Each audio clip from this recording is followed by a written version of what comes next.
1883년 인도네시아 크라타카우 섬에는 엄청난 화산 폭발이 있었습니다.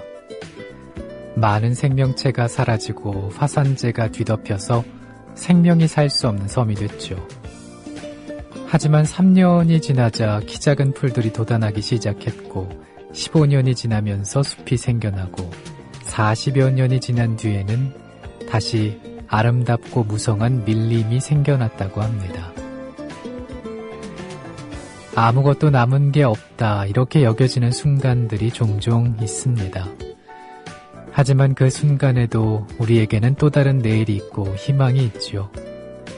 불모의 땅에서 돋아난 작은 풀씨들처럼 희망을 잃지 않는다면 꿈도 행복도 숲처럼 무성하게 자라나지 않을까요?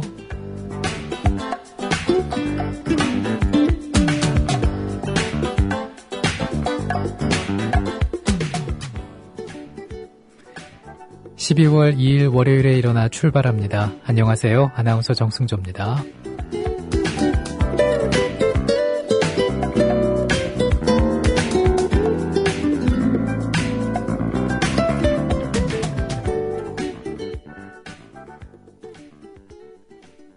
(12월의) 첫 번째 월요일입니다. 안녕하세요. 정승조입니다. 오늘 어떤 느낌이 드시나요? 저는 12월을 머릿속에 떠올리니까 드는 첫 느낌이 홀가분하다 이건데요.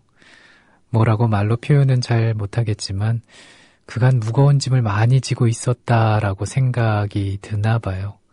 뭔가 목표점을 향해서 열심히 달려온 느낌이랄까요. 그리고 그 목표점에 한 발 다가선 그런 기분이 듭니다. 아마도 국민TV가 곧 TV 개국을 앞두고 있다는 점 때문이 아닐까 싶어요. 국민TV가 점점 키가 크고 성장하는 게 저도 같이 성장하는 느낌이라서 저 또한 조합원이고요. 또 국민TV의 사주기도 하니까 이런 마음이 생기는 게 당연하겠죠. 우리 일어나 가족들은 어떠십니까?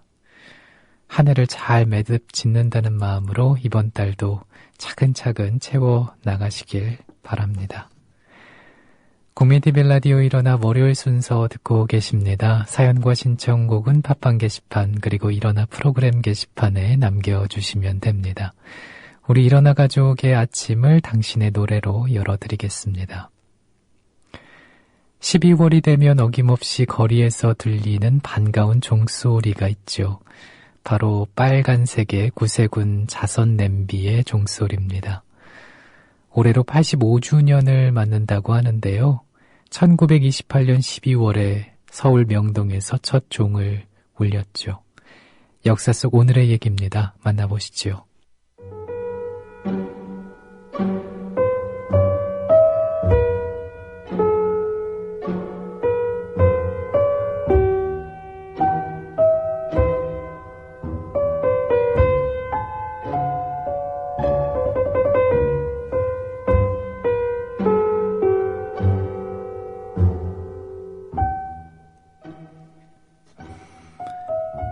당시 한국 구세군 사령관이었던 박준섭 사관은 서울 도심에 자선 냄비를 설치하고 불우이웃 돕기를 시작했습니다. 사회가 점점 각박해진다고 하지만은 자선 냄비의 체감 온도는 시간이 지날수록 뜨거워졌죠. 1992년 모금액이 5억 원을 넘었고 4년 뒤인 1996년에는 처음으로 10억 원이 거쳤습니다.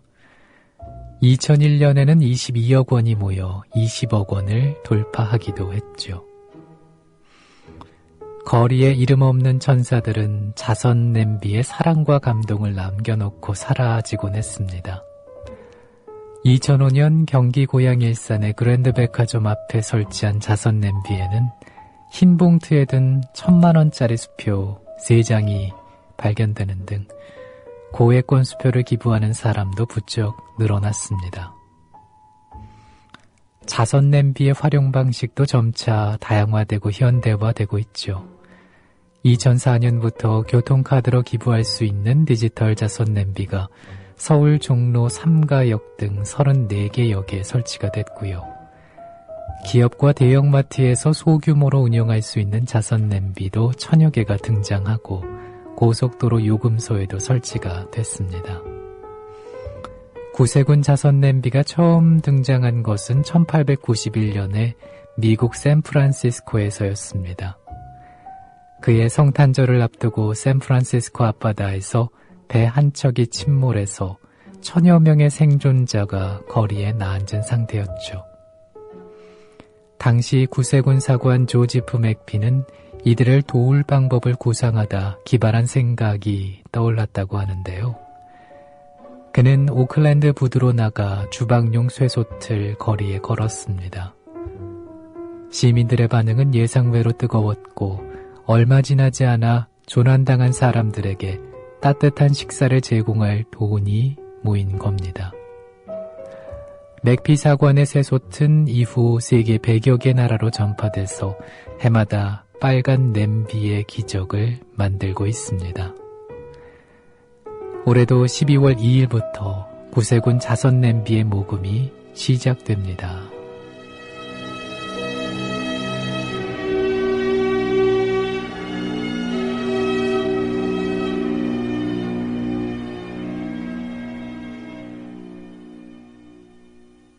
지난달 27일에 구세군 자선 냄비의 시종식이 있었죠. 보신 분 있으신지 모르겠네요. 올해 자선 냄비 거리 모금 목표액은 55억 원이라고 합니다. 전국의 350여 곳에서 모금 활동을 하고요. 톨게이트 모금과 온라인 모금 등도 함께 진행을 한다고 하는데 추운 겨울 어려운 예술 돕기 위한 그런 온정의 손길이 그 어느 때보다 뜨겁기를 기대해 봅니다. 국민TV 라디오 일어나 월요일에 듣고 계십니다. 월요일부터 금요일까지 새벽 5시면은 편안한 음악과 함께 역사 속 오늘을 알아보는 시간 갖고 있어요. 사연과 신청곡도 기다리고 있습니다. 듣고 싶은 노래, 나누고 싶은 얘기, 팟빵 게시판, 그리고 국민TV 라디오 일어나 프로그램 게시판에 올려주시면 됩니다.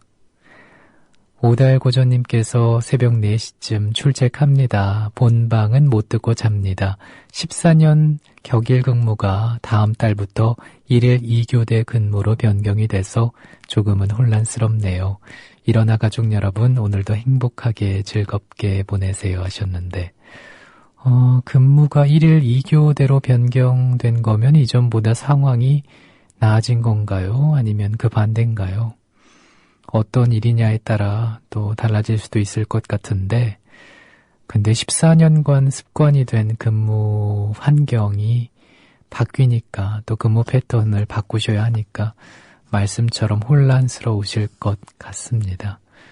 저는 오달고전님처럼 14년간 길게 일을 해보지는 않았지만 아나운서들은 개편 때가 되면 근무 환경이 달라질 수도 있거든요. 보통 다른 방송국은 개편을 6개월에 한 번씩 하는데 국민TV는 석 달에 한 번씩 하죠. 그래서 새벽에 일찍 출근을 할 때도 있고 개편에 따라서 또 오후 늦게 출근을 하기도 하고 합니다. 그럴 때마다 적응을 하느라 좀 힘들 때가 있어요. 오달고전님의 혼란스러움이 어떤 건지 조금은 알 것 같습니다. 얼른 그 혼란에서 벗어나셔서 바뀐 그 변경된 근무 패턴에 또 적응을 빨리 하셨으면 좋겠네요. 주말 잘 보내셨죠, 오달고전님? 오늘 월요일도 힘차게 하루 시작해 보셨으면 좋겠습니다. 사연과 신청곡은 오달고전님처럼 팟빵 게시판 아니면 국민TV 라디오 일어나 프로그램 게시판도 열려 있거든요. 거기에 올려주셔도 됩니다. 역사 속 오늘을 알아보고 있습니다. 일어나 듣고 계세요. 하루 평균 0.5mm씩 자라는 남성의 수염은 19세기까지 대다수의 남성들에게는 길러야 하는 그런 대상이었다고 하죠. 하지만 20세기 남성의 얼굴에서 수염은 사라지게 됩니다. 남성의 얼굴을 바꿔놓은 1등 공신은 20세기 초 면도기를 발명한 미국인인 킹 캠프 질레트인데요. 역사 속 오늘의 주인공입니다.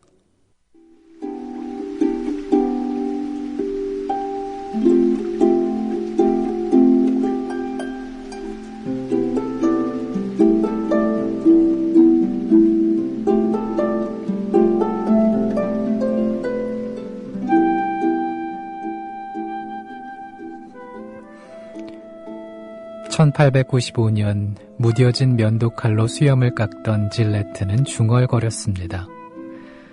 당시만 해도 남성들은 과도처럼 생긴 일자형 면도칼로 수염을 깎았죠.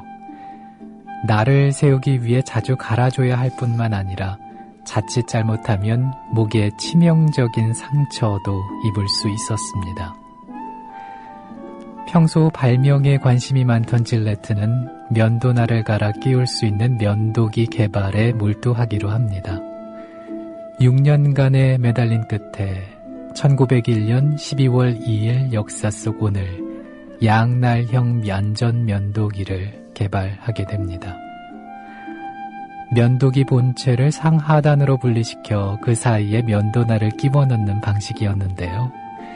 판매는 폭발적이었습니다. 시장에 선보인 지 2년 만에 질레트는 9만 개의 면도기와 1240만 개의 면도날을 팔아치웠죠. 질레트는 면도기를 원가 이하로 팔거나 공짜로 나눠주는 전략을 택했습니다. 그래야만 소모품인 면도날을 많이 팔 수 있었거든요.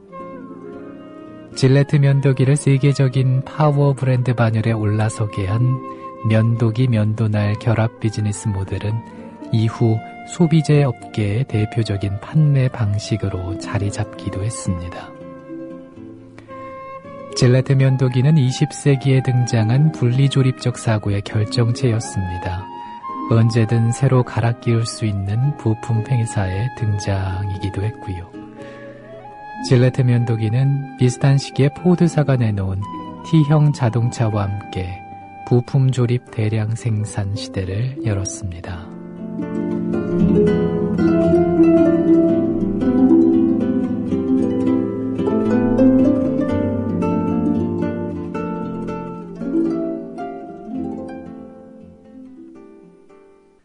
승승장구하던 질레트 면도기는 1970년대 강적이라고 할 수 있는 일회용 면도기를 만나게 됩니다. 일회용 면도기는 질레트 면도기가 내건 편리함의 개념을 극대화한 제품이라고 볼 수가 있죠. 쉽고 편리해지려는 인간의 욕망은 끝이 없는데 분리조립에서 일회용 시대까지 진화한 인류가 다음에는 어떤 제품을 내놓을지 궁금해지기도 합니다. 국민TV 라디오 일어나 듣고 계십니다. 이 시간은 역사 속 오늘을 알아보고 있습니다. 그리고 우리 일어나 가족들의 사연과 신청곡도 기다리고 있는데요. 팟빵 게시판, 국민TV 라디오 일어나 프로그램 게시판 열려 있거든요. 여기에 담아주시면 됩니다. 독일 학생님께서 5시간 전에 출첵하면 반칙이에요 하시면서 신청곡 남겨주셨네요. 독일 학생님도 5시 전에 출첵을 한번 해보시면 어떨까라는 생각도 듭니다. 1등으로 출석 체크를 하고 싶으시다면 말이죠. 근데 약간 그런 마음이 있나 봐요. 확인 도장 꽝 찍고 편하게 방송을 즐길 준비를 하는 마음 말이죠. 저는 출석 체크는 아니지만은 해야 할 일이 있으면 그리고 시간이 생기면 출석 도장을 찍듯이 일들을 미리미리 해둬야 좀 성미가 풀리더라고요. 그리고 마음이 놓이고요. 누구나 가질 수 있는 그런 마음이겠죠. 국민TV가 일이 워낙 많기도 하고 또 제가 일복이 많은 사람이어서 그런 것 같기도 하고 아무튼 그렇습니다. 신청곡 Rainy Days and Mondays 신청해 주셨는데요. 선곡에 반영해 놓고 있습니다. 잠시 뒤에 만나보시기 바랄게요. 국민TV 라디오 일어나 월요일에 함께 하고 계십니다. 19세기 말부터 20세기 중반까지 아라비아 반도 북단, 페르시아만의 면안 해안에는 영국인들이 휴전 국가들이라 부르는 작은 제후국들이 있었습니다. 영국의 위임 통치를 받았지만은 완전히 점령된 것은 아니었고요. 그렇다고 독립된 것도 아닌 근대 국가의 형태를 갖추지도 않은 지역들입니다. 역사 속 오늘 이들 지역이 통합돼 아랍에미리트 연합이 탄생합니다. 만나보시죠.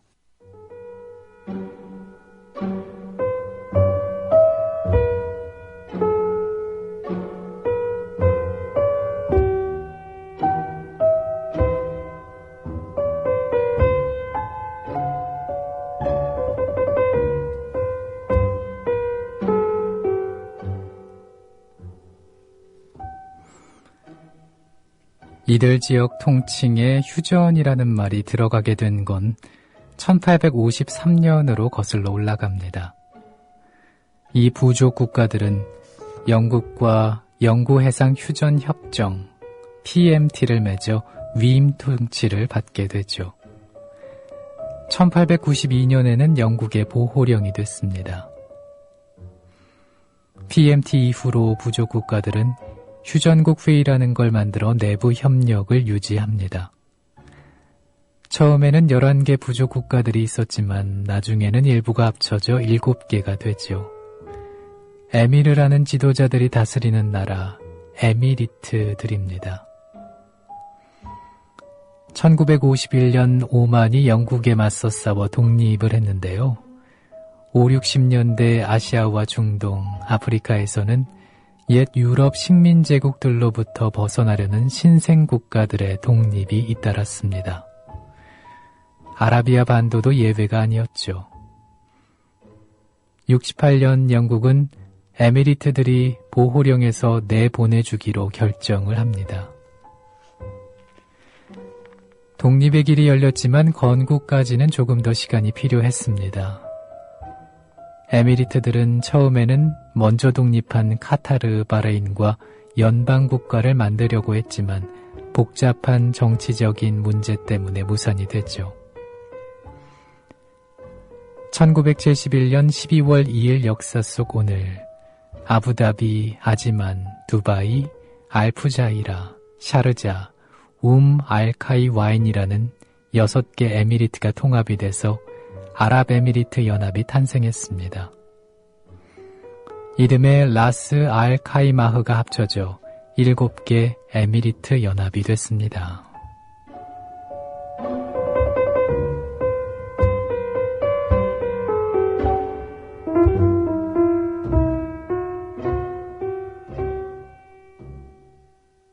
아랍에미리트 연합의 역사는 길지 않지만은 이 지역에 사람이 살기 시작한 것은 7,500년 전 신석기 시대부터라고 합니다.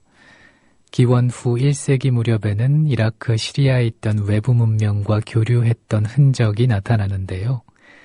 페르시아만을 빠져나가 인도와 만나고 아라비아 반도를 돌아 홍해로 나가 로마 제국과도 교역을 한 것으로 추정이 되고 있습니다.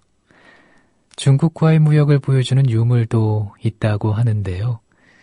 이미 역사의 초창기부터 이 일대는 유라시아 교류의 중심지가 아니었나 싶습니다. 월요일 아침 일어나 듣고 계십니다. 역사 속 오늘을 알아보고 있는 알찬 시간인데요. 월요일부터 금요일까지 새벽 5시에 저와 함께 하실 수 있습니다. 다시 듣기도 가능합니다. 팟빵 홈페이지 이용하시면 일어나 쪽으로 들어가셔서 다시 들으실 수가 있습니다. 유로파님께서 대전에는 눈이 간간히 흩날리는 새벽입니다.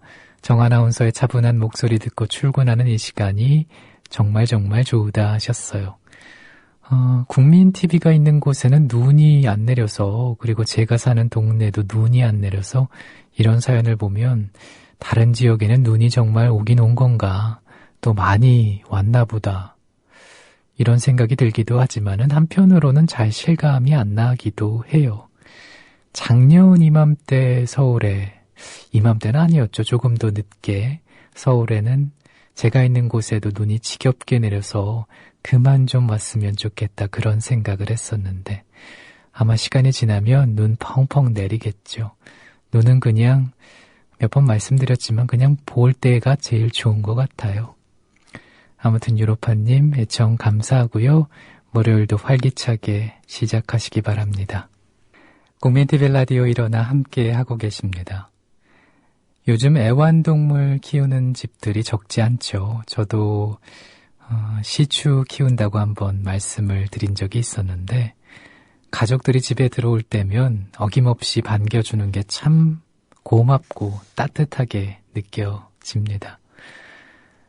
그런데 이렇게 반려견을 키우는 게 사람의 정신건강과 행복에 미치는 영향이 크다고 하죠. 혼자 크는 아이들에게는 강아지나 고양이는 정서를 안정시켜주는 효과가 있고요. 나이 드신 분들의 경우 반려견을 키우는 사람들이 그렇지 않은 사람에 비해서 훨씬 건강하고 행복도도 높다고 합니다. 반려견과 감정을 교류하고 대화를 나누기 때문이라고 하는데요. 그러고 보면 무언가를 키운다는 것은 그뿐 아니라 나도 함께 자라는 일, 서로가 더 많은 사랑을 주고받게 되는 일이 아닌가라는 생각 해보게 됩니다.